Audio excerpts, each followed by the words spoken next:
In today's video, I'm going to teach you how to map a product or service to an income account in QuickBooks Online. This process can help you organize your financial records more effectively, so let's get started right away. First things first, we need to log into QuickBooks Online.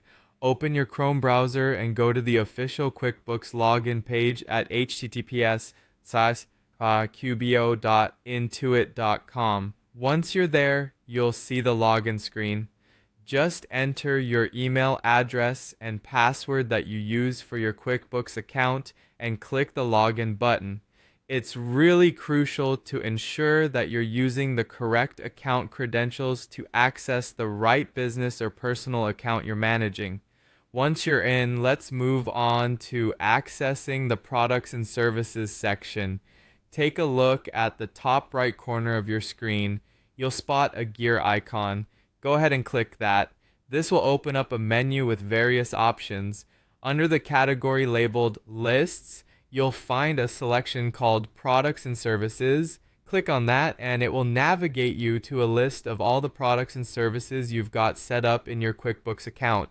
Now, we need to find the specific product or service you wish to map. You can either scroll through the list till you spot it, or make use of the handy search bar right at the top to quickly locate your item. Once you have it in your sights, you'll notice an edit icon depicted as a small pencil next to the product or service you wish to modify.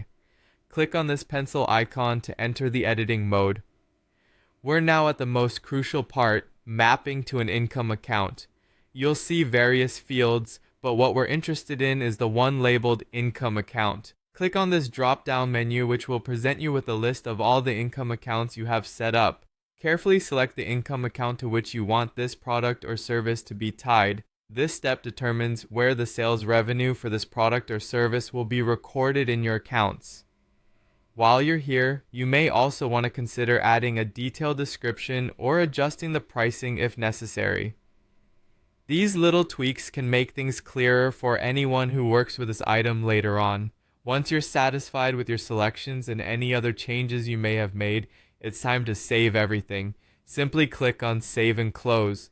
This action will ensure that all your changes are stored, and going forward, QuickBooks will automatically post all sales for this map product or service to the income account you selected. And there you have it. You're all set. With these steps, not only have you mapped your product or service to the right income account, but you've also ensured that your financial tracking via QuickBooks remains accurate and efficient. Thank you for watching, and happy bookkeeping.